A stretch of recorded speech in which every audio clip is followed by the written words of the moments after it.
நம் சிவமே நிம்மதி நேயர்களுக்கு வணக்கம். இன்னைக்கு நாம் பேச போகும் விஷயம் பெண்கள் ஏன் சிவனை வணங்க வேண்டும் என்ற கேள்வி. இது ஒரு சாதாரண பக்தி விஷயம் அல்ல. இது வாழ்க்கை, குடும்பம், மன அமைதி, சக்தி, தன்னம்பிக்கை, ஆன்மீக சமநிலை ஆகிய அனைத்தையும் தொடும் ஒரு ஆழமான பொருள். முதலாவது ஒரு விஷயம் புரிந்து கொள்ள வேண்டும். சிவன் என்பது ஒரு கடவுள் என்ற மட்டுப்படுத்தப்பட்ட கருத்தை தாண்டி நிற்கிறார். சிவன் என்பது ஒரு தத்துவம். சிவன் என்பது அமைதி. சிவன் என்பது அழிவு மற்றும் புதுப்பிறப்பு. சிவன் என்பது ஆண் பெண் சமநிலையின் அடையாளம். அர்த்தநாரீஸ்வரர் வடிவத்தை நினைத்து பாருங்கள். அந்த வடிவத்தில் பாதி சிவன் பாதி சக்தி. இதன் மூலம் சொல்லப்படுவது ஆண் பெண் இருவரும் சமம். ஒருவர் இல்லாமல் மற்றொருவர் முழுமை அல்ல.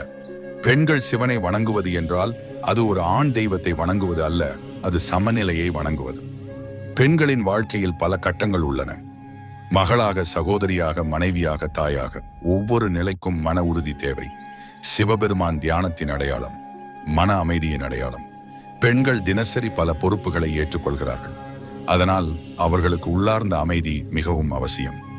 ஓம் நம சிவாய் என்ற 5 எழுத்து மந்திரம் மனதை சீராக மாற்றும் ஒரு அதிர்வு சக்தி. சிவன் எப்போதும் சிம்பிள், அலங்காரம் இல்லாமல் மலையில் அமர்ந்து கண்களை மூடி தியானம் செய்கிறார். இதன் மூலம் சொல்லப்படுவது வெளிப்புற அழகு, பொருள் வசதி, சமூக மதிப்பு இவையெல்லாம் தற்காலிகம். உள்ளார்ந்த அமைதிதான் நிரந்தரம். பெண்கள் இதை உணரும் போது அவர்கள் வாழ்க்கை பார்வை மாறும். பார்வதி தேவியின் வாழ்க்கையை எடுத்துக்கொள்ளலாம். அவர் சிவனை அடைய கடுமையான தவம் செய்தார். இது ஒரு காதல் கதை மட்டுமல்ல, இது ஒரு உறுதியின் கதை. ஒரு பெண் தனது இலக்கை அடைய மன வலிமை எவ்வளவு வேண்டும் என்பதற்கான எடுத்துக்காட்டு. அதனால சிவனை வணங்குவது என்பது தன்னம்பிக்கையை வளர்ப்பது. திருமண வாழ்க்கைக்காக பெண்கள் பெரும்பாலும் சிவனை வழிபடுகிறார்கள். காரணம், சிவபெருமான் ஒரு ஐடியல் கணவன் என்று கருதப்படுகிறார். அவர் பார்வதியை மதித்தார். அவர் சக்தியை சமமாக பார்த்தார். இன்றைய சமுதாயத்தில் பெண்களுக்கு மரியாதை வேண்டும் என்றால் அவர்கள் முதலில் தங்களையே மதிக்க வேண்டும். சிவன் வழிபாடு அந்த தன்னிலை உணர்வை தருகிறது. மகா சிவராத்திரி அன்று பெண்கள் நோன்பு இருப்பது வழக்கம். நோன்பு என்பது கடவுளுக்காக உடலை வதைக்கும் விஷயம் அல்ல, அது ஒரு கட்டுப்பாடு பயிற்சி. உணவை கட்டுப்படுத்துவது, பேச்சை கட்டுப்படுத்துவது, சிந்தனையை கட்டுப்படுத்துவது. இந்த ஒழுக்கம் வாழ்க்கையிலும் பிரதிபலிக்கும். சிவன் கங்கையை தலையில் தாங்குகிறார். இதன் அர்த்தம் கோபத்தை கட்டுப்படுத்தும் திறன். பெண்கள் பல சமயங்களில் மன அழுத்தத்தை சந்திக்கிறார்கள். குடும்ப பொறுப்புகள், வேலை, சமூக அழுத்தம். சிவனை தியானிப்பது மன அழுத்தத்தை குறைக்க உதவும். சிவன் விஷத்தை குடித்தார். அதனால் அவர் நீலகண்டன் என்று அழைக்கப்பட்டார். வாழ்க்கையில் கஷ்டங்கள் வரும். பெண்கள் பல நேரங்களில் தங்களுக்கான துன்பத்தை அமைதியாக தாங்கிக் கொள்கிறார்கள். ஆனால் அதில் உடைந்து போகாமல் இருக்க மன வலிமை வேண்டும். சிவன் வழிபாடு அந்த மன வலிமையை நினைவூட்டுகிறது. பெண்கள் சிவனை வணங்க வேண்டும் என்று சொல்லுவது கட்டாயம் அல்ல, அது ஒரு அழைப்பு. சமநிலை, அமைதி, தன்னம்பிக்கை, மன உறுதி இவை வேண்டுமென்றால் சிவ தத்துவத்தை புரிந்து கொள்ள வேண்டும். இன்றைய காலத்தில் பெண்கள் கல்வி, வேலை, தொழில், குடும்பம் என பல துறைகளில் முன்னேறுகிறார்கள். அவர்களுக்கு வெளிப்புற ஆதரவு மட்டுமல்ல, உள்ளார்ந்த சக்தியும் தேவை. சிவன் மற்றும் சக்தி இணைந்த வடிவம் அந்த சக்தியை நினைவூட்டுகிறது. ஓம் நம சிவாய என்ற மந்திரம் 5 எழுத்துகள். இது பஞ்சபூதங்களை குறிக்கிறது. நிலம், நீர், தீ, காற்று, ஆகாயம். பெண்கள் இயற்கைக்கு அருகில் உள்ளவர்கள். வாழ்க்கையை உருவாக்கும் திறன் அவர்களுக்கு உண்டு. அதனால் பஞ்சபூத சமநிலை அவர்களுடன் நெருக்கமாக தொடர்புடையது. ஒரு பெண் தினமும் சில நிமிடங்கள் அமைதியாக அமர்ந்து ஓம் நம சிவாயே என்று ஜெபித்தால் அது மனதின் வேகத்தை குறைக்கும். பதட்டம் குறையும். முடிவெடுக்கும் திறன் மேம்படும். சிவன் நடராஜர் வடிவத்தில் ஆடுகிறார். அந்த நடனம் சிருஷ்டி, நிலை, அழிவு ஆகிய 3ஐயும் குறிக்கிறது. வாழ்க்கையில் மாற்றம் தவிர்க்க முடியாதது. பெண்கள் வாழ்க்கையில் மாற்றங்களை எளிதாக ஏற்றுக்கொள்கிறார்கள். அதனால் சிவனின் நடனம் அவர்களுக்கு ஒரு நினைவூட்டல். மாற்றம் ஒரு பயம் அல்ல, அது வளர்ச்சி. சமூகத்தில் சிலர் கேட்பார்கள், ஏன் பெண்கள் குறிப்பாக சிவனை வணங்க வேண்டும்? பதில் எளிது. அவர்கள் வணங்க வேண்டியது சிவன் என்ற பெயரில் உள்ள சமநிலை, அமைதி, சக்தி தத்துவம். அது எந்த மதத்தையும் தாண்டி நிற்கும். இறுதியாக ஒரு விஷயம், சிவனை வணங்குவது என்றால் கோவிலுக்கு செல்வது மட்டுமல்ல, நல்ல எண்ணம் வைத்திருப்பது, பிறரை காயப்படுத்தாமல் வாழ்வது, சுய கட்டுப்பாடு கடைபிடிப்பது, மன அமைதியை தேடுவது. இதுவே உண்மையான சிவ வழிபாடு. பெண்கள் இந்த வழியை தேர்வு செய்தால் அவர்கள் வாழ்க்கை வெளிச்சமாகும் என்று பலர் நம்புகிறார்கள். ஆனால் நம்பிக்கை தனிப்பட்டது. முக்கியம் அவர்கள் உள்ளார்ந்த சக்தியை கண்டுபிடிப்பது.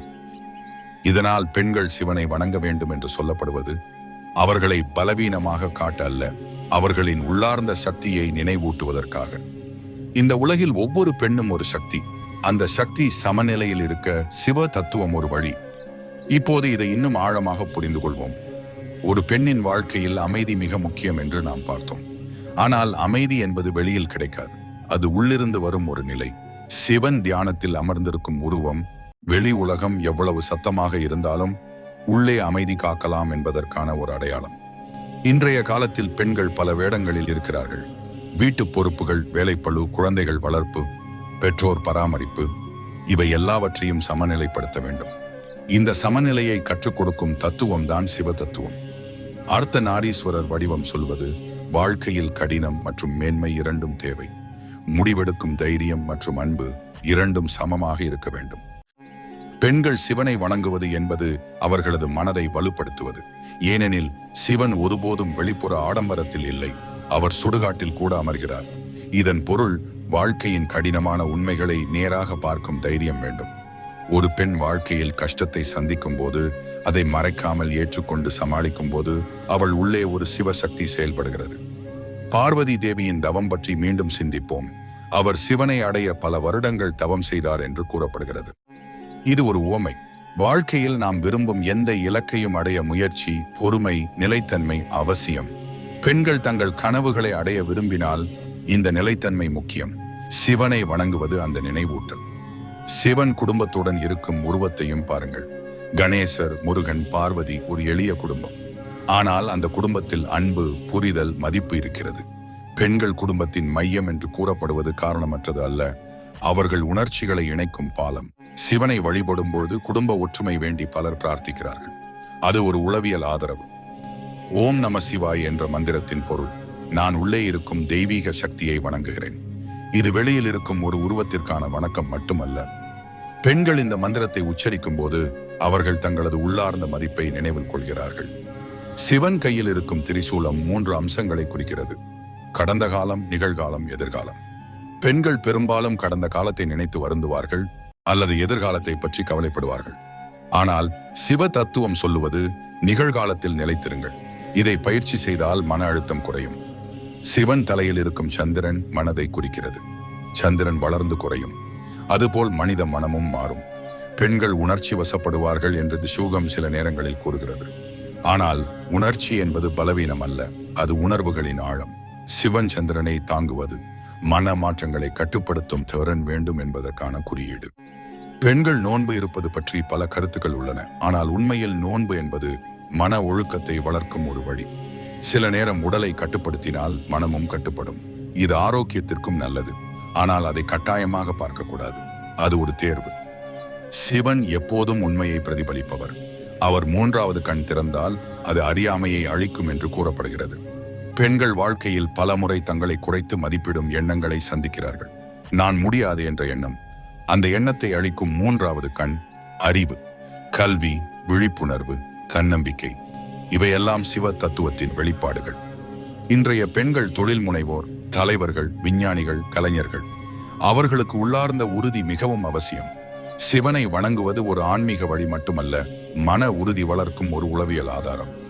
ஒரு முக்கியமான விஷயம், பெண்கள் சிவனை வணங்க வேண்டும் என்றால் அது ஆண்களை விட உயர்ந்தவர்களாக வேண்டும் என்பதற்காக அல்ல. அது போட்டி அல்ல, அது சமநிலை. ஆண் மற்றும் பெண் இருவரும் ஒருவருக்கொருவர் துணை. இந்த உண்மையை உணர்த்தும் தத்துவம்தான் சிவசக்தி. வாழ்க்கையில் தோல்வி வந்தாலும் அது முடிவு அல்ல. சிவன் அழிவின் கடவுள் என்று கூறப்படுகிறார். ஆனால் அந்த அழிவு புது பிறப்பிற்கான ஆரம்பம். பெண்கள் வாழ்க்கையில் ஒரு அத்தியாயம் முடிந்தாலும் புதிய ஆரம்பத்தை நம்ப வேண்டும். அதுதான் சிவன் சொல்லும் செய்தி. ஒரு பெண் தன்னையே மதிக்க ஆரம்பித்தால் உலகமும் அவளை மதிக்கும். சிவனை வணங்குவது அந்த சுய மரியாதையை வளர்க்கும் ஒரு நினைவூட்டல்.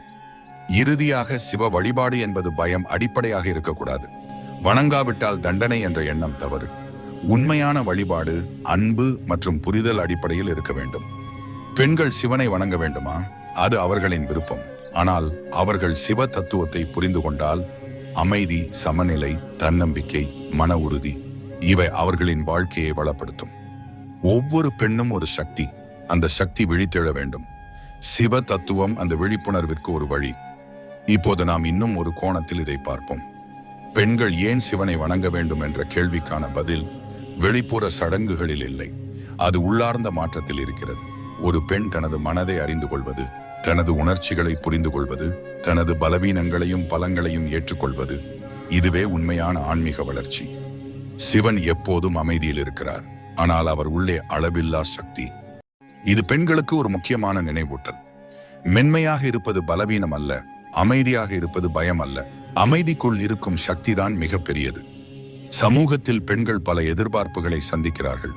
நல்ல மகள், நல்ல மனைவி, நல்ல தாய், நல்ல ஊழியர், எல்லா வேடங்களிலும் சிறப்பாக இருக்க வேண்டும் என்ற அழுத்தம். இந்த அழுத்தம் மனசோர்வை ஏற்படுத்தலாம். சிவனை தியானிப்பது அந்த அழுத்தத்தை குறைக்கும் ஒரு வழி. சில நிமிடங்கள் கண்களை மூடி ஓம் நம சிவாய என்று உச்சரிப்பது மன அலைச்சலை மெதுவாக குறைக்கும். சிவன் எளிமையை பிரதிபலிக்கிறார். ஆடம்பரம் இல்லாமல் மலைமேல் அமர்ந்திருக்கும் ஒரு யோகி. இது வாழ்க்கையின் அடிப்படை உண்மையை நினைவூட்டுகிறது. நமக்கு தேவையானவை மிக குறைவு. பெண்கள் பல நேரங்களில் பிறருக்காக வாழ்கிறார்கள், ஆனால் அவர்கள் தங்களுக்காக சில நிமிடங்கள் ஒதுக்க வேண்டும். அந்த நேரம்தான் சிவதியான நேரம். பெண்களின் உள்ளார்ந்த உணர்வு மிகவும் ஆழமானது. அவர்கள் குடும்பத்தின் உணர்ச்சி மையம். சிவ சக்தி தத்துவம் சொல்வது, சக்தி இல்லாமல் சிவன் செயலற்றவர். அதுபோல் பெண்களின் சக்தி இல்லாமல் குடும்பமும் சமுதாயமும் முழுமையடையாது. இதை உணர்த்தும் தத்துவம் தான் சிவ வழிபாடு. சிவன் கையில் இருக்கும் டம்ரு, அது ஒளி. அந்த ஒளி படைப்பின் தொடக்கம் என்று கூறப்படுகிறது. பெண்கள் ஒரு புதிய உயிரை உருவாக்கும் திறன் கொண்டவர்கள். அவர்கள் வாழ்க்கையை உருவாக்கும் சக்தி. இந்த படைப்பாற்றலை மதிக்க வேண்டும். சிவன் டம்ரு அந்த படைப்பின் அடையாளம். சில பெண்கள் கேட்பார்கள், நான் சிவனை வணங்காமல் இருந்தால் என்ன? பதில் மிகவும் தெளிவானது. வழிபாடு என்பது கட்டாயம் அல்ல, ஆனால் ஒரு தத்துவத்தை புரிந்து கொண்டு வாழ்வது முக்கியம். சிவ தத்துவம் கூறும் சமநிலை, கட்டுப்பாடு, அறிவு, அமைதி, இவை எந்த மதத்தையும் தாண்டி அனைவருக்கும் பொருந்தும். பெண்கள் தங்களை குறைத்து மதிப்பிடும் பழக்கத்தை நிறுத்த வேண்டும். சிவன் மூன்றாவது கண் திறப்பது போல அவர்கள் உள்ளே இருக்கும் விழிப்புணர்வை திறக்க வேண்டும். நான் முடியும் என்ற எண்ணம் அவர்களின் வாழ்க்கையை மாற்றும். சிவன் விஷத்தை குடித்து காத்தது உலகத்தை. இதன் அர்த்தம் மற்றவர்களின் துன்பத்தை பகிர்ந்து கொள்ளும் கருணை. பெண்கள் இயல்பாக கருணை மிகுந்தவர்கள், ஆனால் அவர்கள் எல்லாவற்றையும் தனியாக சுமக்க வேண்டியதில்லை. கருணைக்கு எல்லை இருக்க வேண்டும். இதை புரிந்து கொள்வதும் ஒரு ஆன்மீக வளர்ச்சி. ஒரு பெண் தன்னுடைய மனதை பராமரிக்க கற்றுக்கொண்டால் அவள் வாழ்க்கையில் பெரிய மாற்றம் வரும். தினமும் சில நிமிடங்கள் அமைதி, சில நல்ல வார்த்தைகள், சில நன்றி உணர்வுகள், இவைதான் உண்மையான சிவ வழிபாடு. சிவன் நடனம், அது வாழ்க்கையின் ஓட்டம். சில நேரம் மகிழ்ச்சி, சில நேரம் சோதனை. பெண்கள் இந்த மாற்றங்களை ஏற்றுக்கொள்ளும் திறன் கொண்டவர்கள். அந்த திறனை வலுப்படுத்த சிவ தத்துவம் உதவும். பெண்கள் சிவனை வணங்குவது அவர்களின் வாழ்க்கையை ஒரு உயர்ந்த நிலைக்கு கொண்டு செல்லும் ஒரு மனப்பயிற்சி. அது பயத்தை குறைக்கும், அது நம்பிக்கையை அதிகரிக்கும், அது உள்ளார்ந்த அமைதியை வளர்க்கும். முக்கியமாக சிவ வழிபாடு பெண்களை சுயமரியாதைக்கு கொண்டு செல்ல வேண்டும். நான் மதிப்புள்ளவள் என்ற உணர்வு வந்தால் உலகமும் அதை உணரும். இறுதியாக நினைவில் கொள்ள வேண்டியது, சிவன் வெளியில் இல்லை, அவர் உள்ளே இருக்கும் அமைதி, அவர் உள்ளே இருக்கும் தைரியம், அவர் உள்ளே இருக்கும் விழிப்புணர்வு. ஒரு பெண் அந்த உண்மையை உணர்ந்தால் அவள் வாழ்க்கை மாற்றம் அடையும். இப்போது இந்த கருத்தை வாழ்க்கையின் நிஜ அனுபவங்களுடன் இணைத்து பார்க்கலாம். ஒரு பெண் தனது வாழ்க்கையில் பலமுறை சோதனைகளை சந்திப்பாள். சில சோதனைகள் வெளியில் இருந்து வரும், சில சோதனைகள் உள்ளே இருந்து வரும். சந்தேகம், பயம், மன அழுத்தம், தனிமை, இவையெல்லாம் ஒரு கட்டத்தில் வரும்.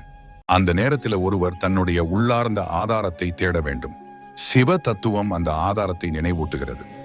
சிவன் ஒரு யோகி. அவர் வெளியிலிருந்து அங்கீகாரம் தேடவில்லை, அவர் உள்ளார்ந்த திருப்தியுடன் இருக்கிறார். பெண்கள் பல நேரங்களில் பிறரின் அங்கீகாரத்தை எதிர்பார்க்கிறார்கள். பாராட்டு, மதிப்பு, கவனம். ஆனால் உண்மையான பலம் தன்னம்பிக்கையில் இருக்கிறது. நான் என்ன என்பதை நான் அறிவேன் என்ற நிலை வந்தால் அது சிவ உணர்வு. பெண்கள் வாழ்க்கையில் சில நேரங்களில் தங்கள் கனவுகளை ஒதுக்கி விடுவார்கள். குடும்பத்திற்காக, குழந்தைகளுக்காக, சூழ்நிலைக்காக. அது ஒரு தியாகம். ஆனால் அந்த தியாகம் அவர்களின் உள்ளத்தை காயப்படுத்தக்கூடாது. சிவ தத்துவம் சொல்லுவது, வாழ்க்கையில் சமநிலை வேண்டும். பிறருக்காக வாழ்வதோடு தங்களுக்காகவும் வாழ வேண்டும். சிவன் பசுபதியாக இருக்கிறார், அனைத்து உயிர்களுக்கும் கருணை. பெண்கள் இயல்பாக பாதுகாப்பு உணர்வு கொண்டவர்கள். அவர்கள் குடும்பத்தை காப்பாற்ற விரும்புகிறார்கள், ஆனால் அதற்காக அவர்கள் தங்களையே இழக்கக்கூடாது. உண்மையான பாதுகாப்பு உள்ளார்ந்த வலிமையில் இருக்கிறது. ஒரு பெண் தன்னுடைய மனத்தை தினமும் கவனிக்க ஆரம்பித்தால் அவள் உள்ளே என்ன நடக்கிறது என்பதை புரிந்து கொள்வாள். கோபம் வந்தால் அதை அடக்குவது மட்டும் போதாது, ஏன் கோபம் வந்தது என்று புரிந்து கொள்ள வேண்டும். இதுவே தியானம். சிவன் தியானத்தில் இருப்பது இந்த சுய பரிசோதனையின் அடையாளம். சிவன் எப்போதும் சுதந்திரமானவர், சமூக விதிகளால் கட்டுப்படாதவர். இது பெண்களுக்கு ஒரு முக்கியமான செய்தி. சமூகம் விதிக்கும் எல்லைகள் சில நேரங்களில் தேவையற்றவை. மரியாதையுடன் வாழ்வதோடு தங்களது அடையாளத்தை காக்கும் தைரியம் வேண்டும்.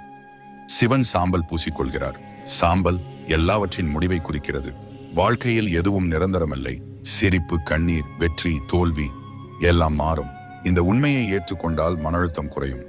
பெண்கள் பல விஷயங்களை மனதில் வைத்துக் கொள்வார்கள், ஆனால் சில நேரங்களில் விடுவிக்க கற்றுக்கொள்ள வேண்டும். பெண்கள் சிவனை வணங்குவது ஒரு ஆன்மீக வழி மட்டுமல்ல, அது ஒரு மனப்பயிற்சி.